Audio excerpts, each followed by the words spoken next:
One has to go, Superman or Ghostbusters. Greg Miller, what would you do? I hate this question. Honestly, it'd be one of those Sophie's choices where like I would just have you turn the gun on me. I'd be like, don't make me do it. This week on Influence, you know what they say. If you build it, they will support you on Patreon.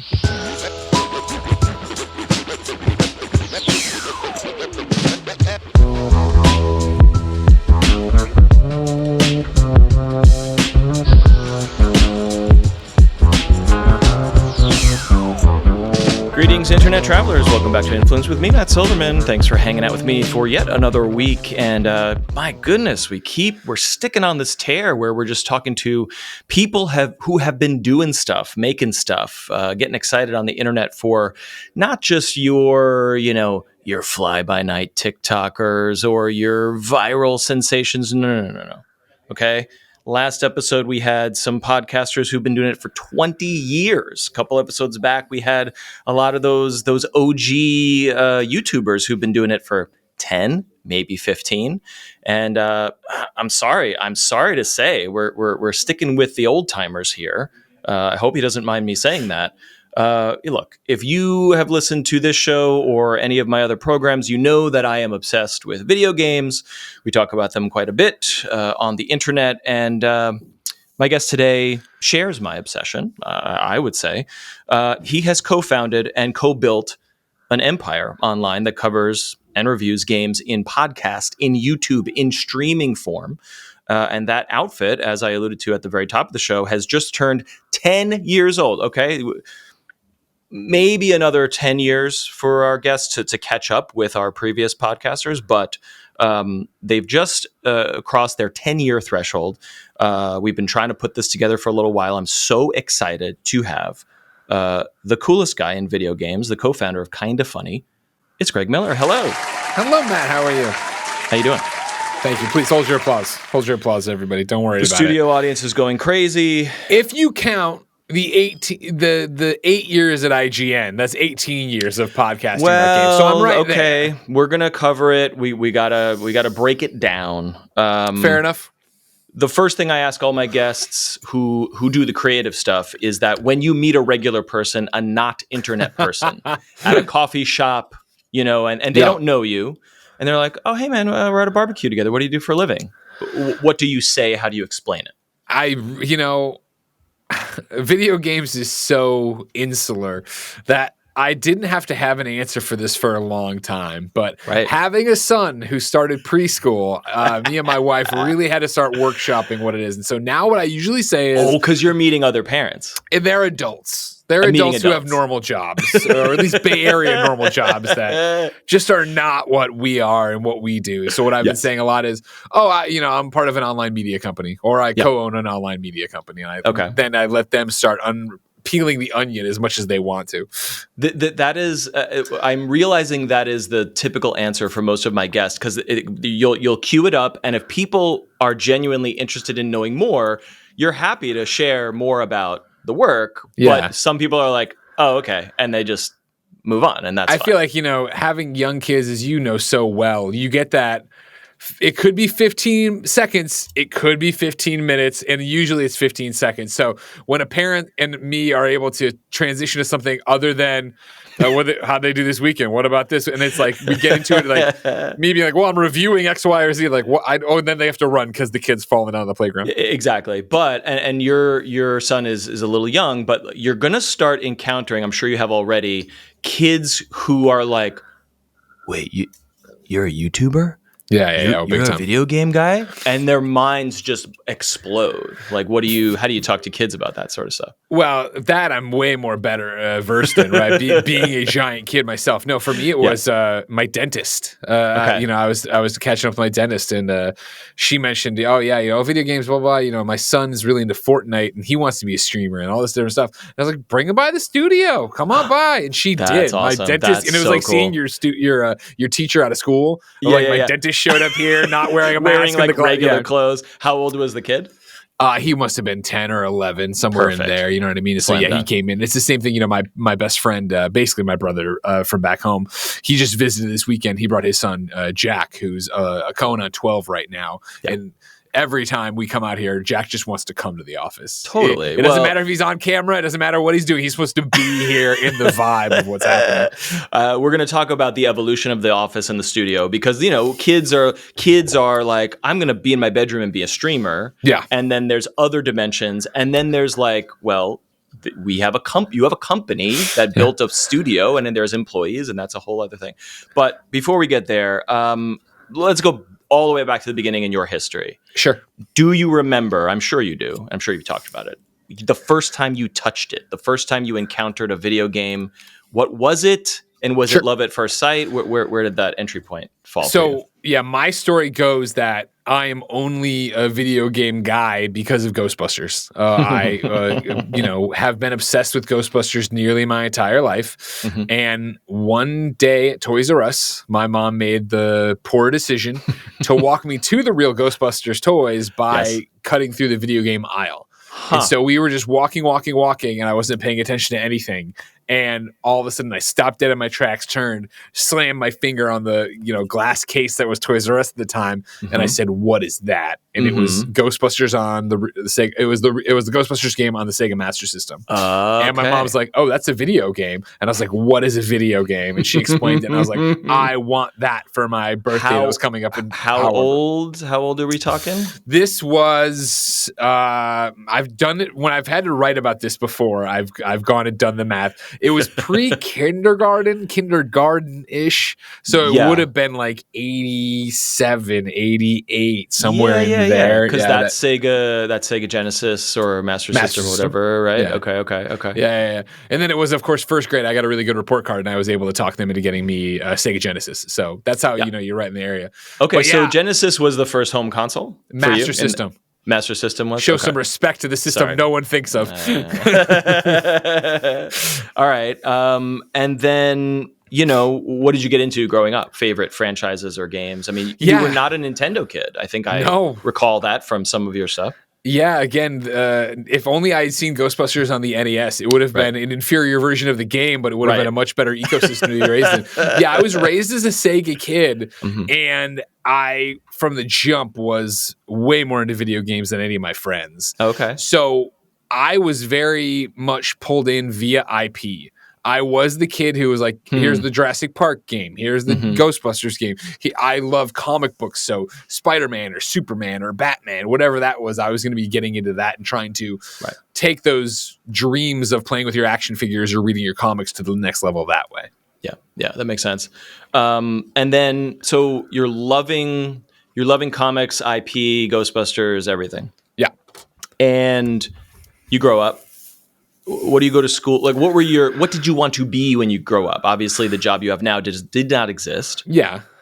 So that story goes that in the fourth grade, this is a very definitive memory, I had an issue of Game Pro, and on the cover was Death and Return of Superman, and on the inside was Maximum Carnage. And I came home. I was old enough now to come home and read it cover to cover every night, and I had a index card that had all the electronic stores or video game department phone numbers written down. And I would call down the card every night asking if they had Death and Return of Superman, because the magazine said it came out in the summer, and it was the end of May, and I would do it every night asking about this game. And okay, so I'm not familiar with this game. I thought at first you were referring. No, I don't know it. Oh man, side-scroll and beat 'em up where you played through the storyline of Death and Return of Superman. So which was a comic issue, is that right? It was a series. Arc. Yeah, exactly. So you start as Superman, you fight Doomsday, you both die, then you come back as Superboy, Steel, Eradicator, Cyborg, Superman, Battle. And this was on Genesis? This was Genesis, but it was SNES as well. It was everywhere. Yeah.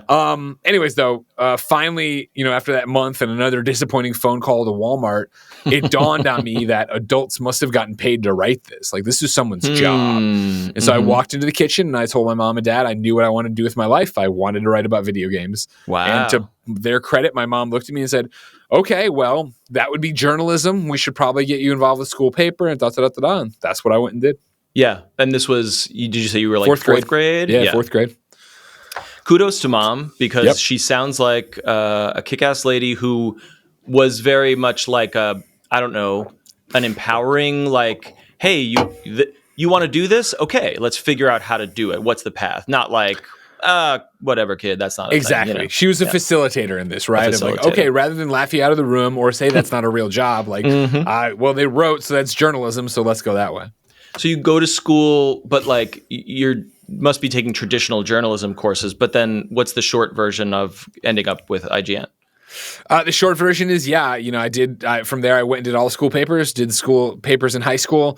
Eventually, one of my professors there was like, if you're serious about it, journalism, you should look at this summer camp. And it was for the University of Missouri. I was in Illinois. And I looked at the prices and I said, well, there's no way I'm going to the summer camp, but I'll look into it for a journalism school. And he said, yeah, it's the number one journalism school in the country. Okay. And so I went to Mizzou to get my magazine journalism degree and write at EGM. That was the plan.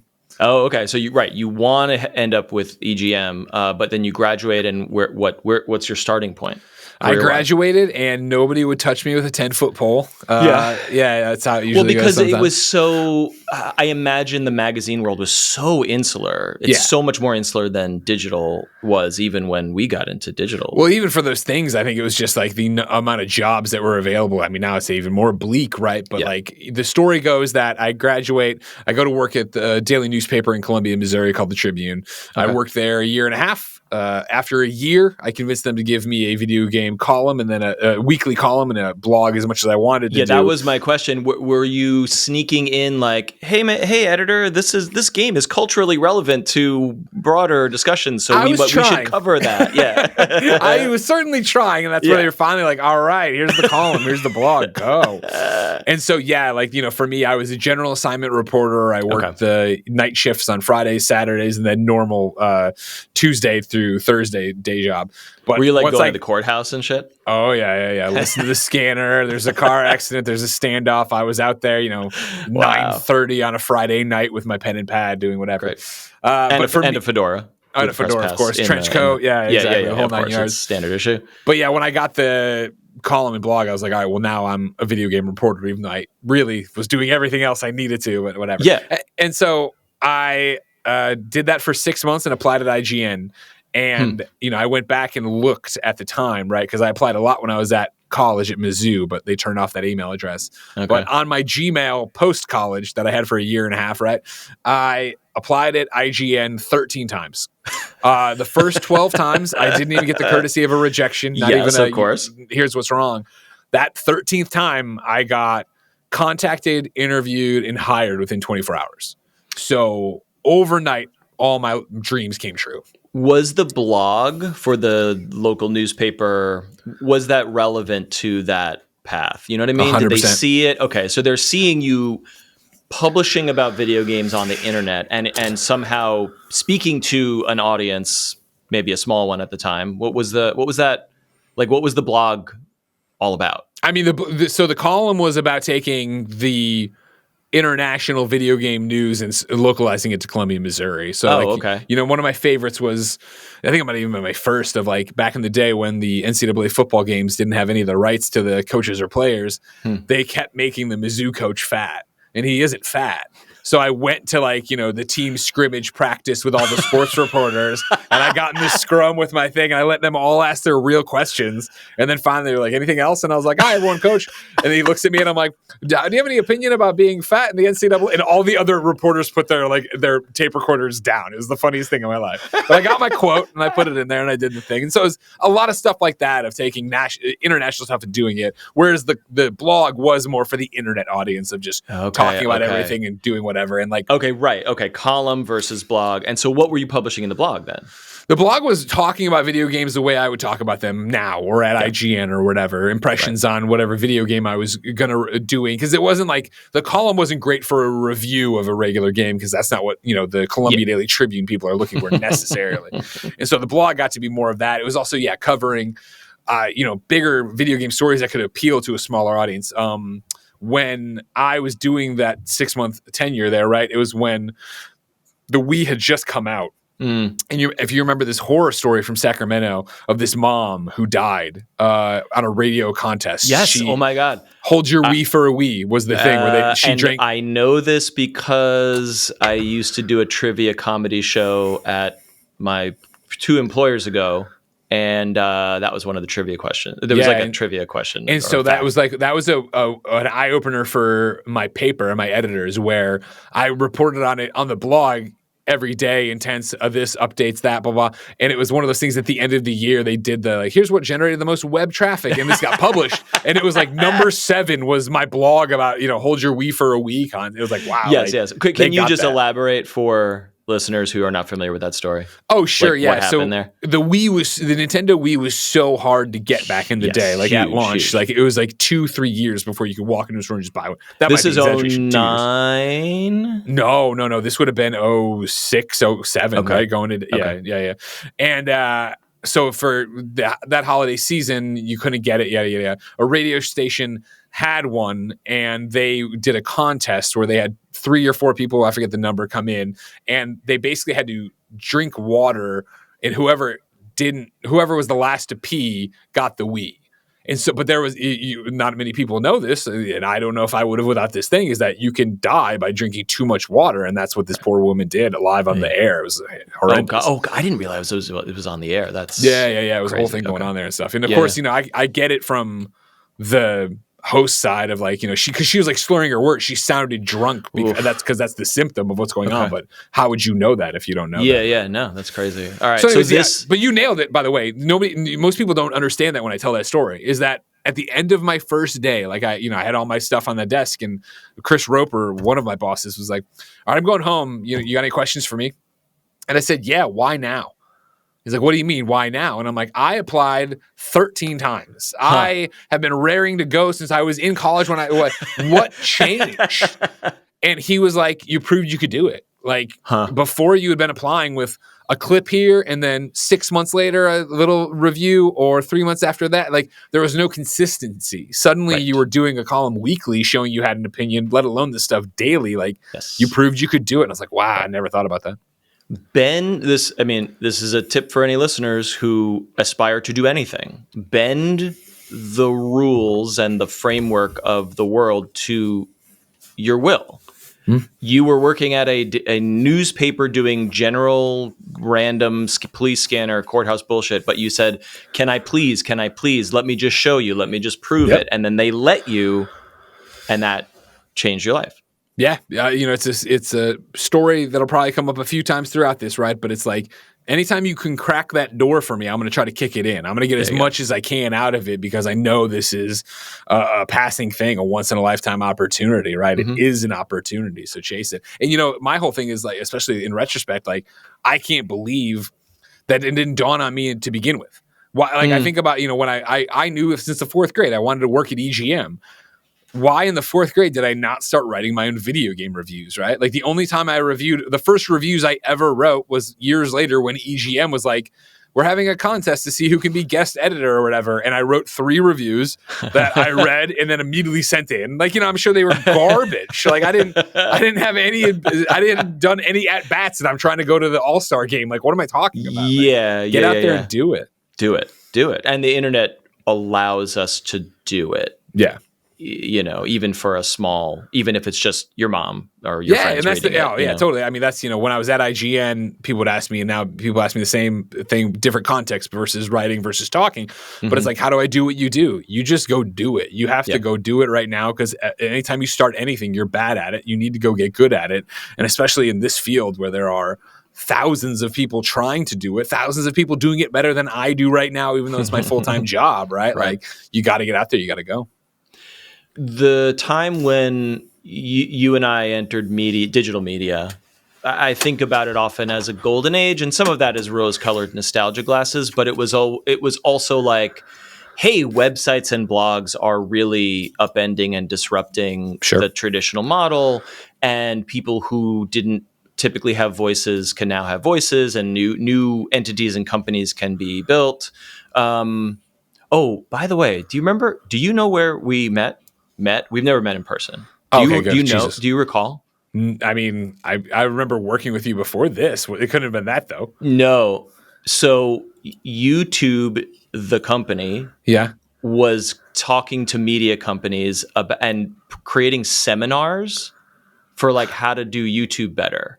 Oh. And so there was like a Google Meet, there's a video call, and it was you Like from weekly IGN for a little bit, right? I don't know if it was recurring. Maybe it was once or twice. But it was like, hey, publish every week. Make a thumbnail that isn't shitty. Like that was the advice. Yeah. And it was you from IGN, me, and like a fitness influencer. Was there an action figure guy too, or am I Maybe there was at least one or two other people. Yeah. And I loved video games, but I didn't really. This gets to my question of like, when you're at IGN, you are a byline. You are not a personality, not yet, anyway. Yeah. So I was not aware of your work at that time. But we're like on a Zoom or not a Zoom, a Google Hangout together.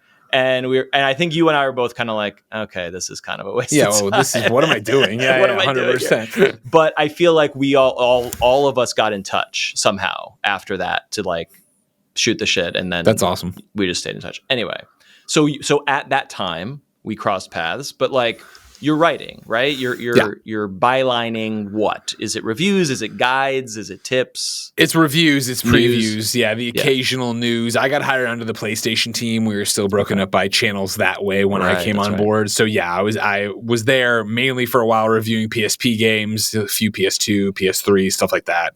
Yeah, and this is the time when written articles were disrupting print, and then we were then starting to be disrupted by video, audio and video. Yeah. And I'm sorry to use the tech bro shit term disruption. Oh, no, you're fine. Like We've taken that back. But we lived through the quote unquote pivot to video, and you pivoted to video as what I like to say, as a loyalty creator, not a commodity creator. And by that, I mean, there was so much pressure on digital media companies to like crank out news and like put text over video and then pump it into Facebook. And at least I think you kind of were like, no, let me be a host. Let me be a personality. Like, did you have to fight for that? Or did they give you a green light to do whatever you wanted there? What was that like? Man, you're talking about 8 years, and they're vastly different as you go. Right. So it's a bit of yes, no. Like, I think you talk about the golden era of online media, our rose-tinted glasses for that, me starting in 2007. Yeah. Like, I came on in such an interesting place for IGN, where I was IGN's first hire when they were fully under Fox Media. So you figure IGN had just gone from being this thing to now being part of Fox. So like there was this, we're growing up phase that I got to come in and have be my start. So it's like what I was saying, the line of the questions you're having here, right? Like when I came in, I was ready to go. Like me and Damon was doing Game Scoop already, and I was like, I want to be on Game Scoop. And then it was like, well, could we start working our way on camera because we're finally starting to film people? And there was this pushback from editors there who were founders of the site who were like, listen, I got paid to write. I don't want to be on camera. I don't want to be on a podcast. And it was that crack in the door, right? Where it was like, I want all the opportunity I can do. Yeah. There's a video, I'm so old, that was in Around the Office. It was the first Around the Office they ever shot, where on a Tuesday, they just went around and Dave Clay was playing Pac-Man Championship Edition. Somebody was doing something, blah, blah. And I was doing whatever bit I was doing. They turned the camera, and Per Schneider, who's still at IGN and still like the big cheese of IGN, walked by and goes, putting editors on camera, what a novel idea. Because they just had a meeting about doing that more. And it's like, that's the era I was starting in, where it's like, now if you went to IGN, you have to be at the top of your game. You have to know everything, teleprompter, this, that, like, this was literally like, nobody else wants to do it. Do you idiots want to do it? Yeah, I'll make a fool of myself. Let's go. And so it did this thing where I think for a long time, the podcasts and the little Around the Office videos we were doing and having so much fun with weren't seen as really part of the job. Yeah. And I remember distinctly like conversations, it felt like every 6 to 9 months of, should we stop doing podcasts? We're losing this many man hours where we send people into this room, they do this thing, then we don't have, there's no ads in them. There's no return not monetizing. On it. Like, at the time, I don't think they knew how many people were listening. And then it was like, as this pivot to video really gets going, we're like, wait, there's money in these hills. That's when they start getting more serious and trying to, I think, wall it off of who's a host and who isn't a host. And hiring you people sort and of doing have to, because if people are bouncing around, it's Yeah. you're burning out people. But you're getting at this notion that like modern internet creators have to be hosts and producers and writers, because if you are a presenter or an influencer, you still have to be a great writer. Yep. And you have to be like, a biz dev and a business person as well. Like we used to have just actors who acted and just writers and just camera people, and now you have to do all of those things, and you are entering the zone right when it's all colliding, and you're like, yes, I'll do it. Yeah. It was definitely, take every opportunity you could and see where I was going. And then, so it starts to pivot to an extent where it was, well, I am more of a reviewer, I am more of a writer, I'm doing this whole thing. And then 2011, YouTube decided, hey, we're going to try to take on TV. We're going to partner up with these things, and we're going to start our own channels. It's going to be no longer cat videos and short things. We want long-form content that people will come to. And so IGN made a bid or made a presentation, and then partnered up with YouTube to start a channel called Start. That would be the video game channel for them. And so when they did that... Oh, that's right. It was YouTube's like... They weren't owned and operated, but they were partnered with media companies. But they were like YouTube default channels or like homepage channels or something. Exactly. Right? Yeah. I remember this. So you could go to whatever I forget what the initiative was called anymore, but you could go there and you'd find Us and Geek and Sundry and all these channels that started with known creators, but now starting a new channel so that they could go chase this thing or whatever. Yes. Okay. And so when they never panned out. Oh no, they signed us for a year and they were like, maybe it'll be better. And so, anyways, though, I'm jumping ahead of myself. What it was is that they wanted to do a late night talk show and they wanted me to host it because I was so good interviewing at E3 and interviewing on random things. So that's when I changed over from I'm a reviewer, previewer who gets to go do camera stuff to being, now I'm a host at IGN and I'm not even reviewing stuff anymore and blah, blah, blah. But yeah, they hired people. They hired Mike Drucker, who of course has gone on to work at the Tonight Show and all this other stuff. Everybody was there for 1 year. Then it was like, oh wait, the money's gone. Like they're not renewing this and IGN can't afford to keep this going. So they can't. People start leaving and do their own thing. Well, the late night talk show, but was it about games? Were you talking to developers or... all the above. So we called it Up at Noon, our version of a late night talk show. And we opened with a funny monologue that I always poorly delivered because I'd never done joke setup comedy before. Then there'd be a comedy segment with Brian Altano, and then it would be a long form interview with me. And it was an actor, a voice actor, a developer, Drew Goddard came by. Like you'd have all these different versions, but it was us reaching out in a way that IGN really hadn't before. We were so adorable because we were like, how can we put television, late night interview shows, but on the internet? And that thing that's dying? We need to make that on the thing people are going to get away from it. Wait, what? So we figured that out over the years. Okay, so then you have a tenure at IGN and you're there for quite a while, but at least from my research, you launched a YouTube channel as a side project, or like what was going on there? Did you view it as a hobby or as an escape parachute? What was going on? It was strictly a hobby. So I launched my YouTube channel in 2012 as well, and the story goes that we start Up at Noon in 2012. We're going, everything's great, but I was at that point suddenly where now not only am I a reviewer who has an editor, who has a boss, who has a thing. I'm running the PlayStation channel at the time too, so there's all this other minutia management. Now I'm doing this show, which is an incredibly collaborative effort. But I kept being like, man, I want something of my own, just my own personal project. IGN has been that a long time of me going to the office because I wanted to in the middle of the night to record WWE SmackDown videos or whatever, right, to publish on the site. But now it was like, what can I do? And so I tried writing a comic. I tried writing a kid's book. All of it was a creative outlet, but it wasn't what I was seeking. And I really didn't know what I wanted. And so IGN decided they wanted to send me to VidCon. And this is when VidCon was way more hey, here's a way to learn from other creators and make better stuff. Now VidCon is very much like, go meet your favorite personality, which it kind of was then too, but not really. Anyways, they were like, you should go to VidCon. And I was like, what is VidCon? And they were like, VidCon's it's GDC, Game Developers Conference, but for YouTube. And I was like, I have a show on YouTube. I know what YouTube is. And they're like, just go there and see if you can get Justine or Phil DeFranco to come on up at noon. I was like, oh, great, got it, cool, I can do that. Oh, and to pausing you there, please. Did you feel like you were part of YouTuber culture at that time? Absolutely at IGN? not.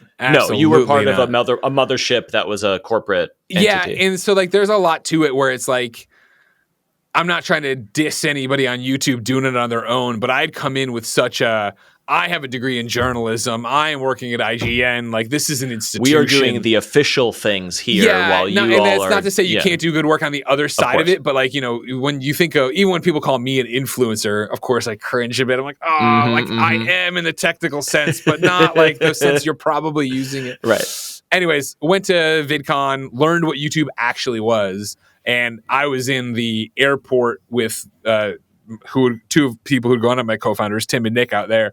And I was talking to them and a couple other people from IGN. I'm like, this is what I've been looking for. I want to make a show. I want to do a show about winging it. I want to do Winging It with Greg Miller, where I'll go to PAX or I'll go to whatever thing IGN sends me to, but I'll stay an extra day and I'll film the best chicken wings and do a pot. And they're like, okay, dude, you're crazy. And I was like, no. And I was like, how do you edit video? How do you record? How do you ingest a video? Like, right.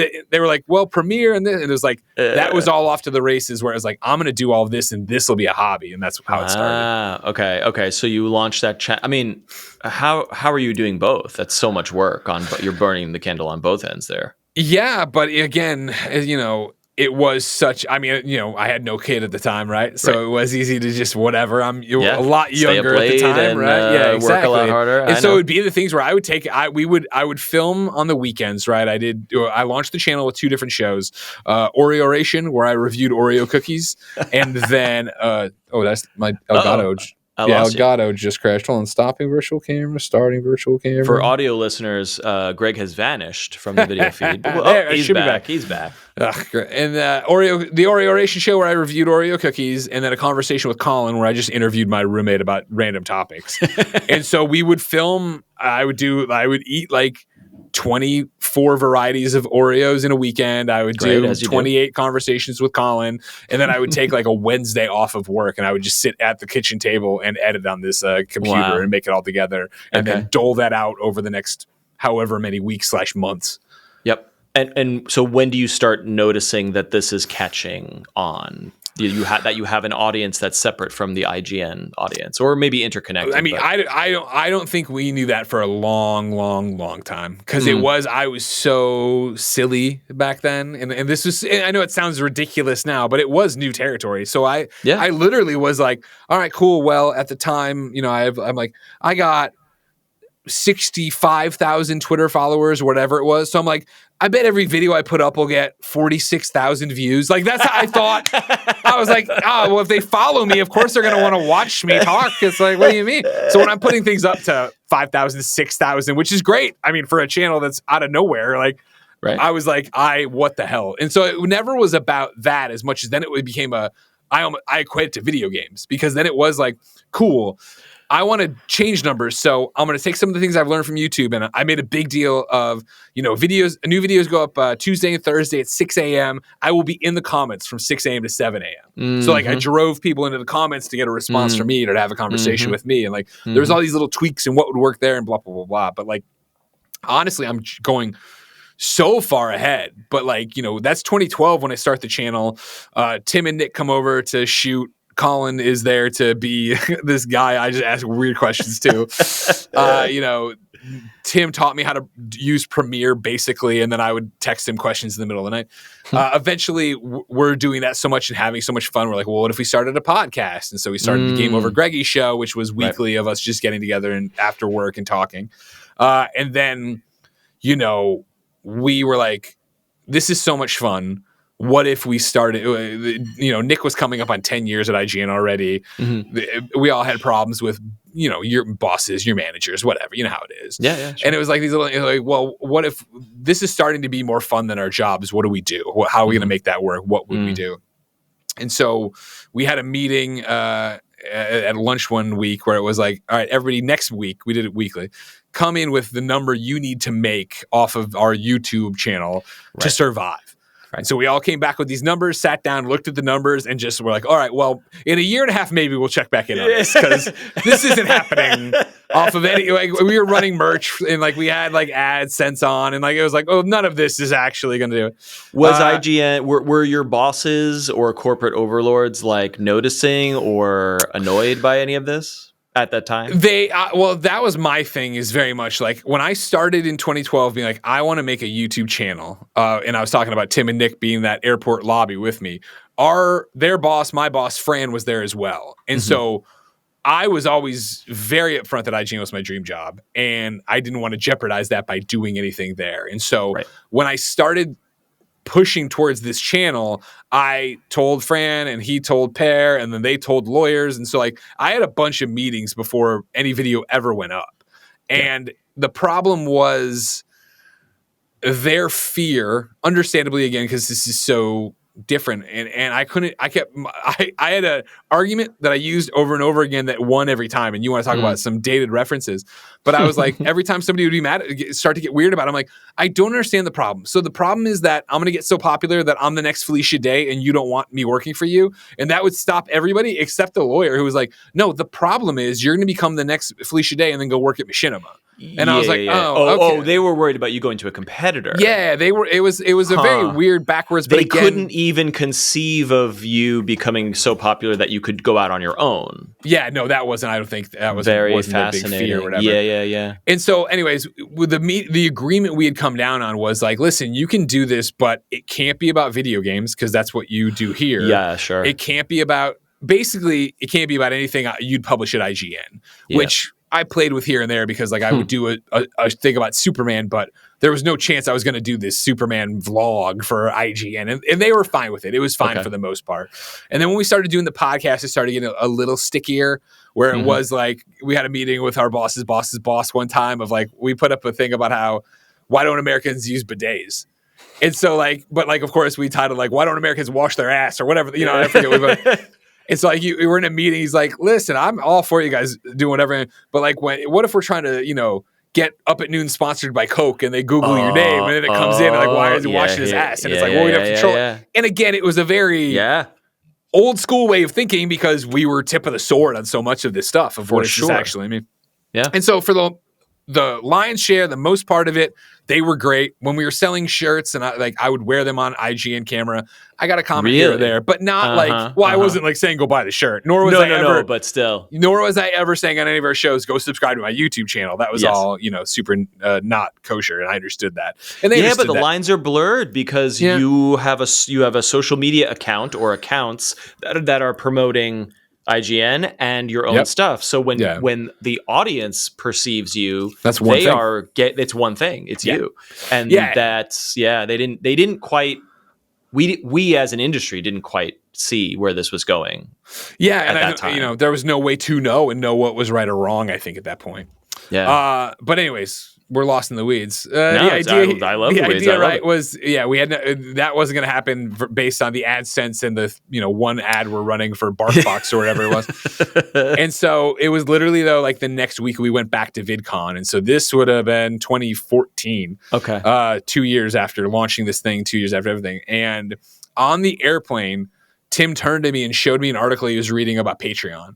He's like, have you heard about this? Right. And I was like, yeah, kind of. It's the new Kickstarter or something. He's like, yeah, we should look into it when we get back. Yeah. I was like, sure. We landed VidCon, go do this panel. I come off, I'm signing autographs, taking photos or whatever. And these guys, there's like group of three guys pass, double take, run over like, oh my God, Greg Miller. I'm like, oh, hey man, what's up? Yeah, let's do photos. And I look down and one of them's wearing a Patreon shirt. I'm like, oh my God, you know Patreon? He's like, yeah, I'm the vice president, and that's our. And I was like, whoa, like, oh no. And so we're like, we need to. We gave him like the elevator pitch, and like, oh no, you got to come talk to us. And so we went to Patreon's first office as they were literally moving the furniture in, and the windows still had the paint or the plastic on them or whatever. Great. And we explained where we were at, and they're like, no, they're like, this service is designed for exactly what you're saying. Like, this is what you need to do. Yeah. And so, we went and did Patreon. And so the story to your question of when did we know we had something, we do we rebrand the company Kind of Funny because before it was just Game Over Greggy. Yep. We launched what we hoped would be a viral video with Hunter Pence, and it was. And then we went crazy with this Patreon, and after 24 hours, we were getting more than $10,000 a month, and that was the moment where we all went, wait a second. Everyone knows we can't talk about the thing they want us to talk about. Like they want us to talk about video games. Everything else is, these horrible hypotheticals that I wouldn't even say nowadays. It's just a dumb podcast. And it was like, wait, if they'll pay us that much to do the stuff that they don't want us to talk about, what would happen if we went full time with this? And that's when we were like rolling down the hill. That's amazing. I feel like the fact that the world was not educated on Patreon that much, you know what I mean? So for you to say like first big success story in terms of our ecosystem. Yeah. So like you have people who don't know what Patreon is, they're signing up for a service they have no clue and never used to then give you money to talk about things that hopefully one day will be the actual thing that they want to hear about. Yeah. That's incredible. Crazy. Yeah. It was incredible. Wow. Okay. So 2015 is the official so 2014 launch? we rebrand, we launched the first Patreon, we do the Hunter Pence video. I had taken the morning off of IGN to do all of that, and I said I'd come in at noon. So I then do all of that, and I climb in the Uber, and I open up my email, and of course the emails are, what the fuck are you doing? What the fuck are you doing? Wow. And we got in there, and I had it out a few different times with a few different people, and not screamy matches. Like, these are people I've known my entire adult life at this point. But it was like they were mad at us for doing this and felt like it was crossing the line that we had all invisibly had or whatever. And I want to even say, like, I think I might have done like we were playing fast and loose in a situation we'd never been before. So I think I might have done the like Friday at 5:00, knowing we're going live on Monday thing of like, by the way, we're thinking of launching a Patreon. And I think I got the feedback back from my boss of like, I don't like that. We should talk about that. And me being like, we'll talk about it anytime you want to talk about it. And then we went, so it was like, there was a lot of that wrapped up in it, I think, or whatever. But the story went that, we had that conversation, and then a few more conversations with different bosses, and they were clearly really, really mad at us, and they were like, we're going to have to keep escalating this and talking and blah, blah. And then IGN's a very big place. The IGN I knew was a very big place where there was often another fire to put out. And so very shortly after that, IGN accidentally leaked a trailer they weren't supposed to leak yet. That became the big problem everyone had an axe to grind about. And so our bosses kind of forgot that they were mad at us, but we didn't forget that we were mad at them. So like we let it cook for a week, and they were like, hey, by the way, you're mad at us and we're mad at you. And it was like, that was a number of different meetings and all these different, but it was like, it was just too much oxygen had been left where it was like, if we knew that if we don't do this, we're always going to be like, what if we had done this? Totally. Like, we have great jobs and this is awesome, but like, what if? So by the time we got to a negotiation table, I think they knew and we knew too, that like, it was like, we're going to go do this. And so, we love IGNs to this day. And so it was like, this is like September, October, this all really starts to go. And it was, we made the agreement of like, we will stay through the rest of the year. Like, obviously that lead up to Black Friday and Game of the Year, like there's so much work to do that if all of a sudden 4 of like 3, Tim was like the youngest person there, but still a big deal. But like the other 3 of us were all tenured in very senior positions. Like if we leave, like this is gonna be a big problem. And so, we stuck it out through 2014, and then January 5th, 2015, we woke up and came back together in the spare bedroom and put up tweets that said we'd quit our jobs. That is the perfect place to take a break, a little cliffhanger here. But as listeners know, before we have to go to the break, we have to do our court-mandated trivia segment where I try to stump Greg with a multiple-choice trivia question. I try to find questions that are relevant to the expertise of the guest, but it can't be too easy. Yeah, because I gotta stump you. So this is inspired by some older Kind of Funny podcasts. I don't know if you guys do it lately, but you would make lists of like shitty mobile games, and then someone would have to decide if it was like a mobile game or a nail polish or something. Mobile game or bullshit. Yeah, I remember mobile game or bullshit. Yeah. As an occasional browser of the Google Play Store, I've noticed that mobile games are just word salad. They're just words that seem interesting, smushed together, and then it's a game that's probably bullshit. So we're gonna play mobile game word salad, and I have 4 mobile games for you. Okay. 3 of them are real with millions of downloads. One of them I made up. I'm going to read you the name of the game, the developer, how many downloads it has, and a description of the game. The descriptions are also really good too, because most of them are clearly translated from Chinese and then just mushed into the App Store. So, which of these random combinations of words is not a real telephone video game? Are you prepared, Greg Miller? I'm ready. A. Cookie Run: Oven Break by Dev Sisters Corporation. 10 million downloads.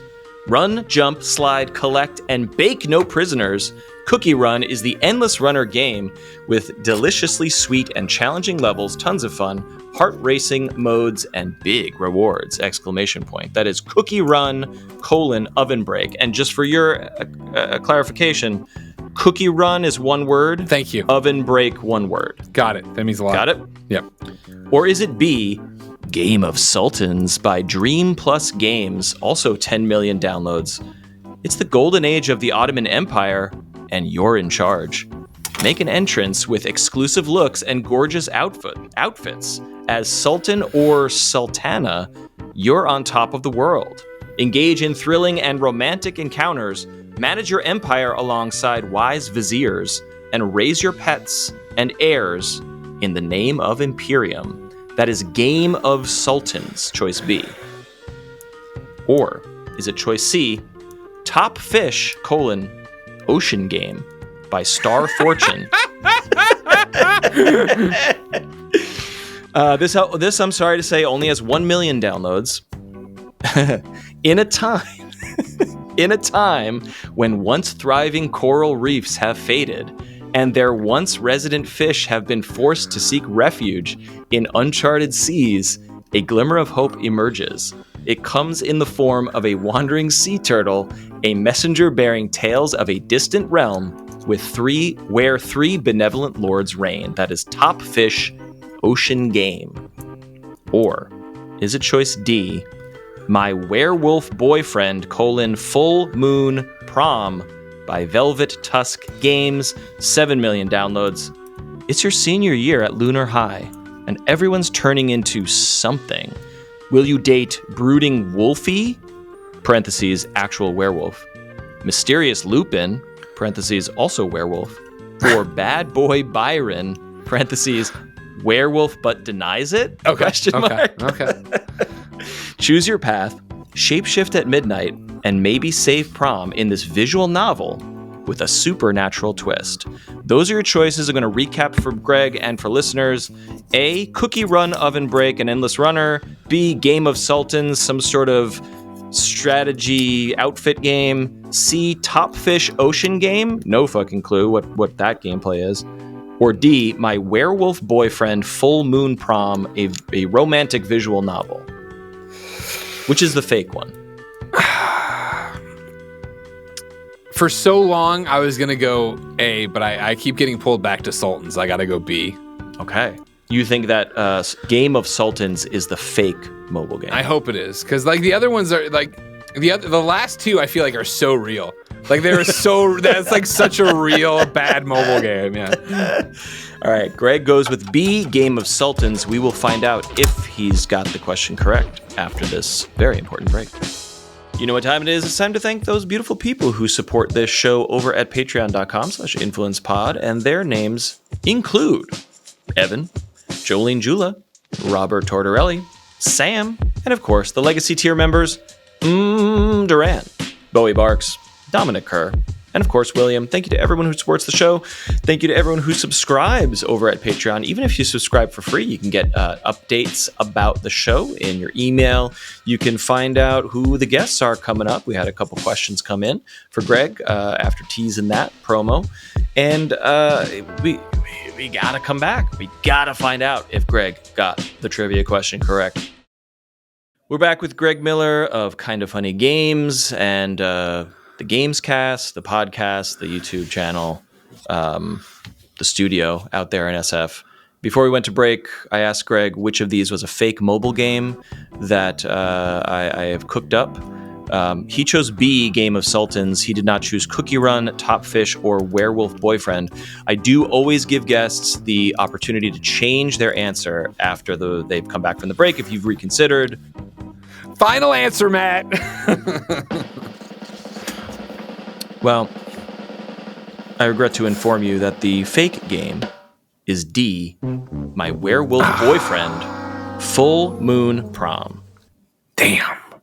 Now, I will confess that I did use, and embarrassingly so, that I did use ChatGPT to like at least nudge me in the direction of what that fourth game could be. But Sure. I will say that you know what this made me realize is What's that these mobile games and titles and descriptions they're just clearly written by AI, Oh, or sure. they're shitty translation. They're just like AI being like, what's popular? Let's combine words and images that are popular, dump them into the App Store, advertise the fuck out of them in other popular games, and then it's just a spreadsheet of how much money can we print. 100%.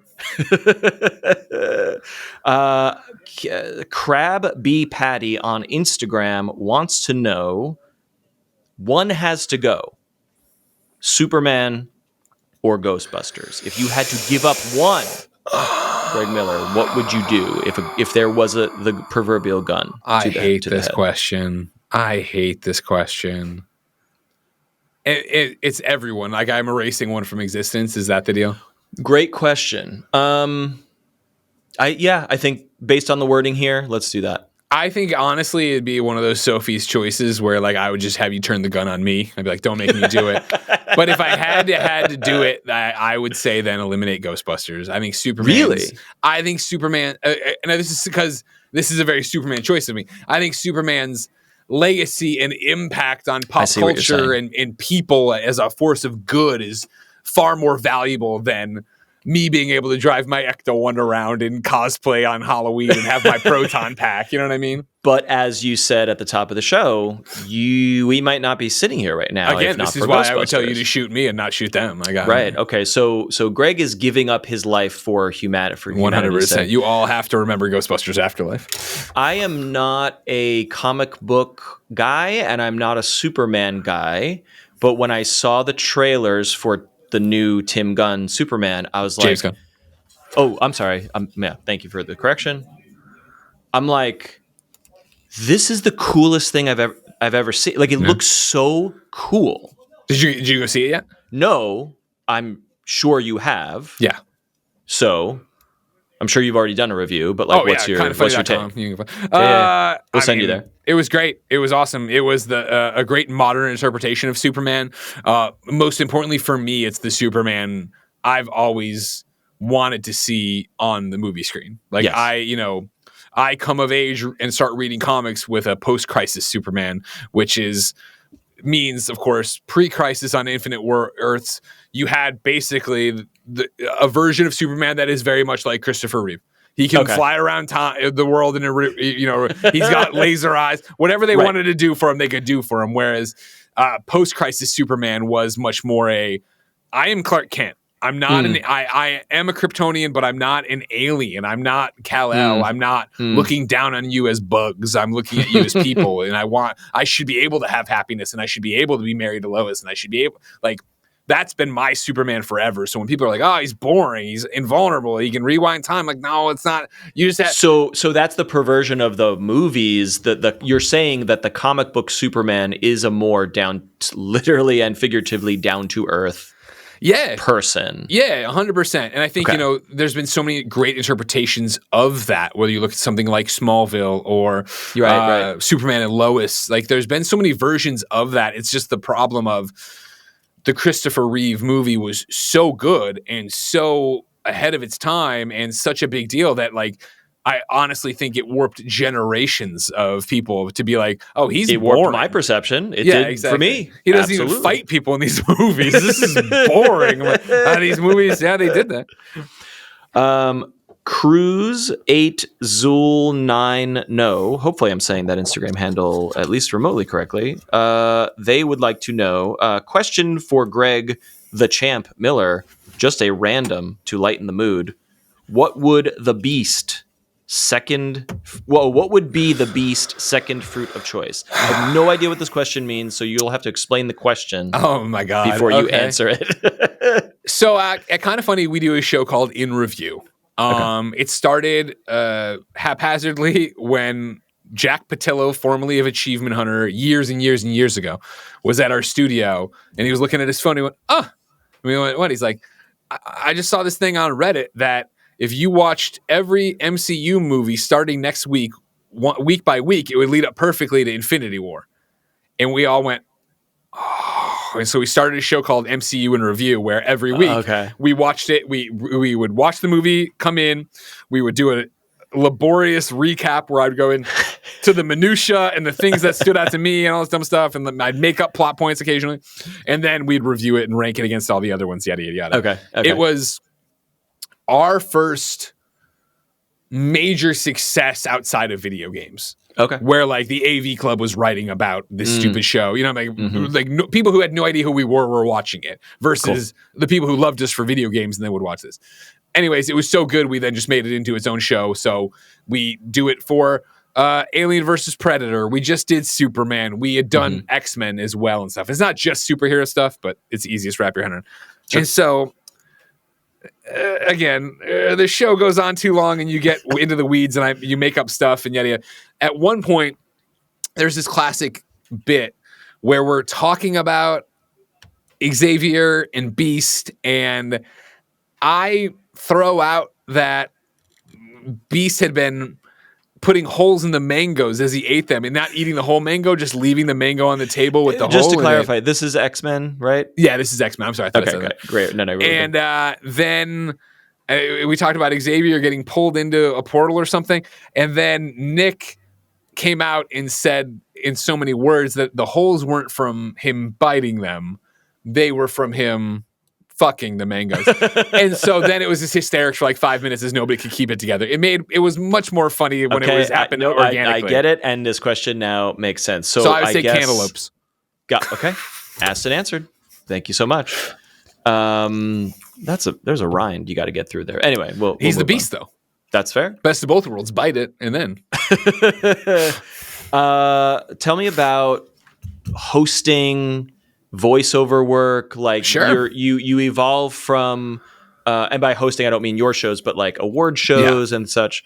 That evolves in tandem with the launch of Kind of Funny, or was this back in the IGN days? No, this all evolves from that freedom. You know, when we got out, it was very much, I remember, January 4th, 2015 and being like, is anybody going to care? Will people still work with us? Like, am I going to have to go, I'm so old again that when I took over the PlayStation team, I remember having to go to PlayStation with IGN and present like what my vision and how we would work together. I'm like, are we have to do like a dog and pony show for Nintendo and Xbox? And make us, and everyone immediately understood and got it. And then it was suddenly of like, oh, now people who had worked with me for years want me to be a voice in a video game. And that's no longer weird, because it would have been weird for me to be the IGN guy, IGN reviewer, IGN, and also be doing that kind of thing. And now there's way less red tape of me having to go through all these different bosses and lawyers to get anything approved. And so, the voiceover work and stuff like that just came along that I was a free agent out there, and so I could go do that. And, I've made a lot of friends in the video game industry, and people obviously see the upside to having me in there in a way that, oh, well, he'll talk about it in shows, and he's got a social media reach, and yada, yada, yada.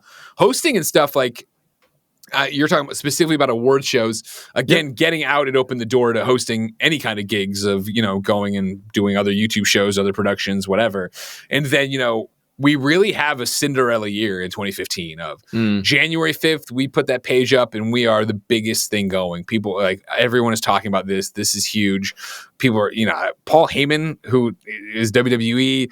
I'd grown up like idolizing him from ECW, right? And like he organically tweeted about us shaking up the video game industry. It was insane. but because it is a watershed moment, and you guys and others, it showed the power of, and I'll use the word influencers, where people want to attach themselves to human beings, not to companies or publishers or even just written bylines. They want to be friends with you, you know? Yeah, and I think again it showed to what our opening day, our opening statement really was like, we are exchanging the reach of IGN for the intimacy of Kind of Funny. Like we firmly believe that with the audience we have right now, we can make this dream work. So it's no longer about trying to get 1 million views or do this thing. It's about making the content you want. And that resonated obviously with the audience, but so much with our peers where, people like Danny O'Dwyer over at NoClip have talked about it, of just like Ray Narvaez Jr., right? Like they saw us do this and like, oh, I could do that too. I can leave the big thing. I can, in Danny's case, GameSpot, in Ray's case, Achievement Hunter. I can go off and do this thing. And so we have this just amazing year full of amazing opportunities and all this stuff. And it builds to Game Awards, Jeff Keighley's Game Awards there. And I got nominated for Trending Gamer against Markiplier and PewDiePie and people leagues and leagues and leagues larger than me.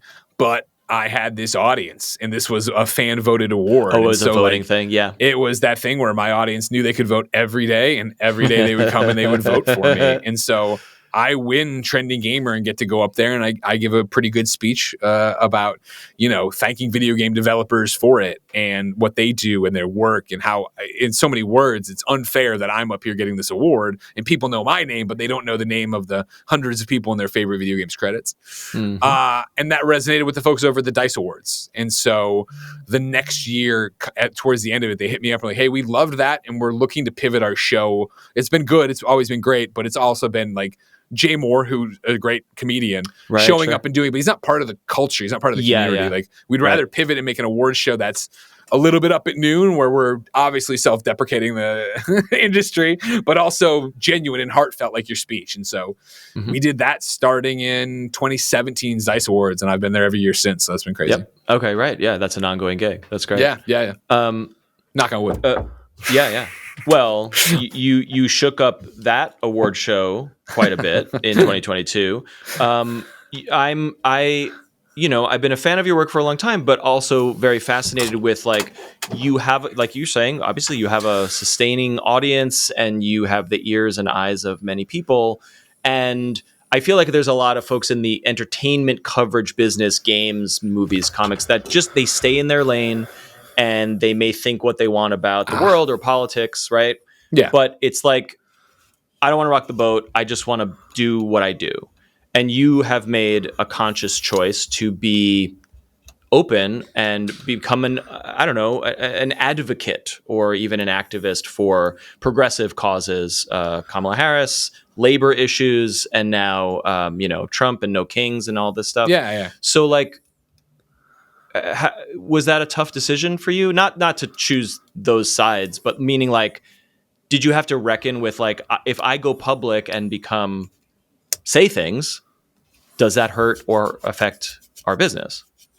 No, it wasn't. I think the intimacy part of it is that I think you'd be hard pressed to find, we call our audience the best friends, right? The argument has always been, and I used to say, it comes from me being at IGN on podcasts and saying like, hey, if you are listening to this, you know me better than my parents. You're one of my best friends. I have a conversation with my dad every 2 weeks and it's, how's the weather? It's great. It's fine. You know what I mean? Like he doesn't understand. How's Superman doing? He's all right, my dad. So like we call the audience the best friends. And so I don't think you can call yourself a best friend, or you could be part of our audience to that degree and not know where I'm going to come down on social issues and not know where that is. And so then to have it be that I'm going to take, my social media following or, say something at the DICE Awards and blah, blah, like, no, DICE has always been incredibly supportive of us going up there and saying what we need to say or what we should say. And then, the other part of it is like, you can't chase fame. It just doesn't work. You're trying to capture smoke in a bottle. Like you can't do it. Like it's impossible. So if I was going to make decisions like that, I think that's what would lead. The biggest Greg Miller detractors out there would tell you that I'm just milquetoast, that I'm too positive about everything. I'm this, that, and the other. And so it's like, if I was to suddenly be like, well, I can't talk about how much I fucking hate Donald Trump because that's going to make like, no, those people, first off, I don't want those people listening to me. If you're looking at everything happening right now being like, yeah, I don't know. He's doing a pretty good job. Like, okay, we are not on the same page. Please leave. Please leave. You don't audience. deserve to know what I think of Grounded 2. All right, get out of here. Yeah, exactly. So it's like, whatever. No. So like, there's blowback to it all, but it's always like, oh, bless your heart. Like, my favorite one recently was like at the Dice Awards this past year. So this February, we did a joke that ended with me saying fuck Elon Musk and fuck Donald Trump, right? And that was on a Thursday. Which is echoing when you said in 2022, fuck Bobby Kotick, who is or was the CEO of Activision yeah. Blizzard. I said that, I think, back-to-back years, yeah. Is that right? Okay, great. Yeah, but anyways, we did that, and it was Thursday night. I published my clip on Friday. And then Monday morning, like someone on our subreddit finally put up being like, oh, hey, like the bad people are mad at Greg. And it was all the right-wing psychopaths on YouTube being like, oh, Greg just murdered his career, this, that, blah, blah, blah, blah, blah. and I just looked at it. I didn't click on anything. I was like, oh, okay, fine. You know what I mean? And moved on. I think, hilarious epilogue is that legitimately, I think you could watch the podcast. I think it was 3 weeks ago. I had time to kill, but not that much time. You know how it is to be a parent. Yeah. And so I opened Instagram and I went to my page to check something. And then I always like to click on my pin posts once in a while and see, like, relive the comments. And I like clicking on my son's birth announcement. So I clicked on my son's birth announcement, expecting the usual Mary Kish thing or this, that person. All these people are nice to me. And then I saw, like, wait a second. Why do I have all these responses from 16? My son was born 3.5 years ago. I suddenly have all these like 17 weeks ago responses. And they were all like, it's not even his kid, this cuck. Oh my God, blah, blah, blah. I just did that. And I'm like, oh my God, these are the people. They thought I would see this. They think I have my notifications on. Oh, they're adorable. I just went through and delete. I'm like, this was up here for 17 weeks. No one in my audience ever went in to be like, hey, Greg, something happened, because they're not paying. Like, they're not seeing you that. are the definition of screaming into a void and thinking you're doing something. Go for it. Knock your socks off. Excellent. Well, on behalf of your fans and the wider public, thank you for using your platform to, fight for what is right and important. Goes back to the question you asked me that was very important and very hard for me, right? Of Ghostbusters or Superman. Like, I went to 13 years of Catholic school. And never once there or never once since have I stopped and said, what would Jesus do? But I definitely stop and say, what would Superman do? Like, you know what I mean? Like, that's the thing where it's like comics and the indoctrination of making you a good person, I think it's very true. Of like, I grew up reading that stuff, and my moral fiber is so informed by comic books and Superman and Smallville and all these little pieces that come together from that mythos to make me go, well, no, like this, all I can be is myself, and you can either want to be a part of that or not be a part of that. And I'm fine with either choice, but it's that thing of what I talk about in our business, what our company is and who I am, right, is that we deal in authenticity. So if at any point I pulled a punch in a video game review or what I think of the political climate, like, I lose that authenticity. And once you lose it once, it's over. Yeah. Yeah. You're making me. So last episode, we had 2 hosts from MuggleCast, which is the longest run. Might be the second longest running podcast on the internet. Wow. And it is the Harry Potter fan podcast that came out of MuggleNet. And we talked about the themes of Harry Potter, of course, but a lot of fiction. Star Wars, Harry Potter, Lord of the Rings, comics. It's all about fighting against fascism and fighting against authoritarianism and being a rebel and being a freedom fighter. Everything in our media culture tells us to resist and fight back. And yet I feel so sad that, like, half of us are not doing that right now, And what you're saying about Superman makes me think of, like, what do you make of that? Like, our cultural education is about fighting against this, and yet we are not doing it when it comes to the real politic of it? What I make of it is the frog in the pot. Yeah, exactly. I think when you're in school and you read about Nazi Germany and you see, like, you already know going in, somebody's already told you Hitler's bad, and then you see this stuff and you go, how could they not? I mean, like, how could that have ever happened? That was far away. That was a long time ago. There's no way it could happen. And so you're here now, and it's like Colbert's getting pulled off the air. PBS is being defunded. They're going after, they're locking out news agencies, let alone these news agencies are owned by billionaires. It's like, it's all chip damage that I think if you're not paying attention to that big picture, you can lose. Right. And also there's a fear to it. I get that. I think there's also the, micro nature of it, of chances are your day-to-day is pretty great.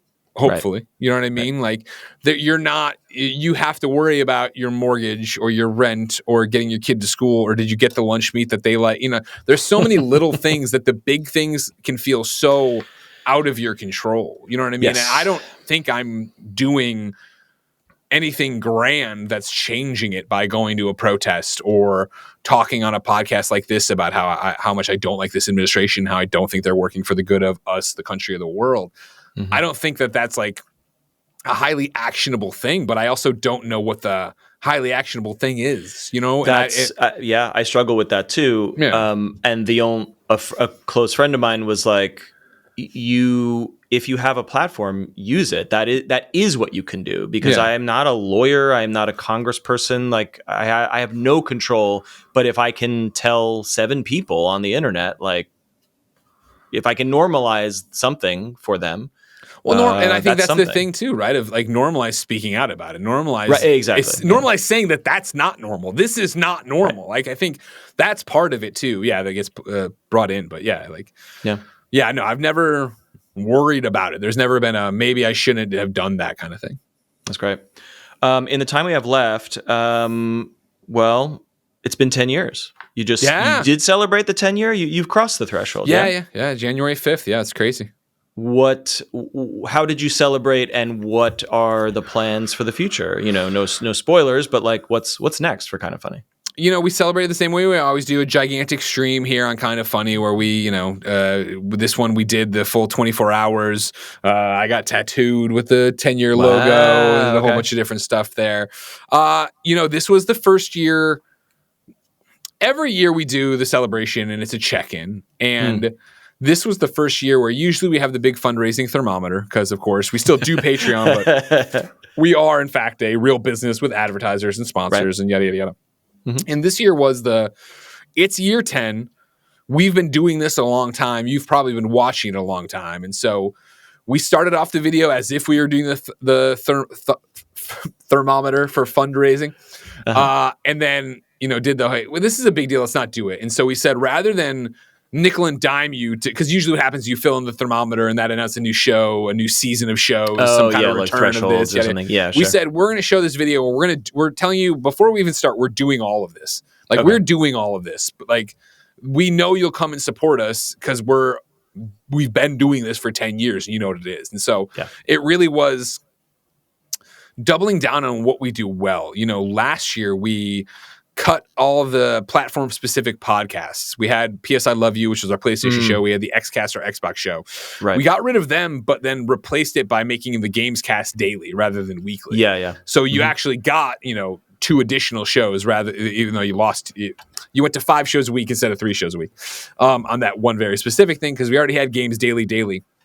And when we did that, that really locked in this next iteration of Kind of Funny. And like it's because it means we have a defined schedule. It means we call ourselves now a live talk show network, right? Like we go live at 10 a.m. Pacific with Games Daily, 11 a.m. is Gamescast. Then it's either a show like In Review at noon or Screencast or whatever. And then it's going to be us streaming a video game afterwards. So like we really are an 11-person ESPN for, for a large section of the day. It's a block of time. Yeah. And so that I think took a lot of pressure off of us to reinvent the wheel, to have crazy, we're doing a 6-episode run of X, Y, and Z, blah, blah, blah. And really like, you come here for this core content. You come here because this is what we do. We want to support that better for you. And so that's what it's been. Like the celebration was that messaging and then really living in it. But then we've been doing more, that's opened us up to do more goofy things. Like they just did the Donkey Kong Bonanza stream where they had a wheel. They spun every 3 bananas they got in the game. They spun a wheel where they either ate a banana, took a banana shot, did whatever. I love that. We did the Roger and Mike at the launch of Death Stranding 2 did the Death Stranding 2 walkathon stream where if Sam Porter Bridges was walking in the game, they had a treadmill in there and they walked, and they did it from Friday till Tuesday morning. Like it's like we're doing crazy stuff like that way, but fitting in the boxes we already have. So you know, I talk about all the time that, 2006, I'm 22. All my dreams come true to go work at IGN, right? So, or 2007. So that's 23, whatever. Now I'm sitting here, right? And my dream has been to make their dreams come true, right? We're an 11-person small business. So I have all these people who, after you get past the founders and Kevin, like everyone out there works here because they were a Kind of Funny fan before it. Like we hire from the community exclusively. When in 2015, when we left and it was big news, everyone had an opinion about it. And I was folding clothes at the end of that first week, and I put on a podcast. I put on YouTube, Kind of Funny, and I went and listened to the people who were talking about us to see what the world was saying. And most podcasts I'd listen for a little bit and skip. Okay, this isn't that great, skip. And there was this one podcast that started up, and I listened to the entire thing, and it dawned on me like, wait, I've been here for 45 minutes listening to this guy talk. What does he work for? And I went over there, and it was this kid. He was 15 or 16. His name was Roger. And I DM'd him, and I'm like, dude, you are as good as I am at this, if not better. Like, you're going to make it. And he was like so touched and so blah, blah, blah. Like, Roger works out there now. Like, Roger works there because, like, he's that good, but he's been with us that long. Like, that's what this is all about now. It's full circle. Yeah, that's beautiful. I would normally end it there, but I do have to ask you one last question. Sure. What video games are you currently enjoying? And I don't mean plowing through for reviews. I'm saying when you kick back at the end of the day, what are you obsessed with right now? I need to get back. I would say I'm upset. The words I use carry so much with me. I'm on a review for Redacted right now. Yes, I am playing Donkey Kong Bonanza for fun with my son, and but he's playing a lot of it too. So it's this thing where we're trading it back and forth, getting all this different stuff. And so I'm jonesing to get back to it, but I got to take it at his pace, which means I'm not playing as much as I would normally play on it. It's so accessible for any age. It's really fun for dumb adults like us, and then it's just like so easy for kids to just smash around. 100%. Yeah, it's such a beautiful game. So Bonanza for sure. Great. All right. Greg Miller, thanks for hanging out, for spending this time. It was great to hear your story, very inspiring, and I hope folks listening will, get activated by your journey here. Well, thank you for having me, Matt. It's always a pleasure to reconnect.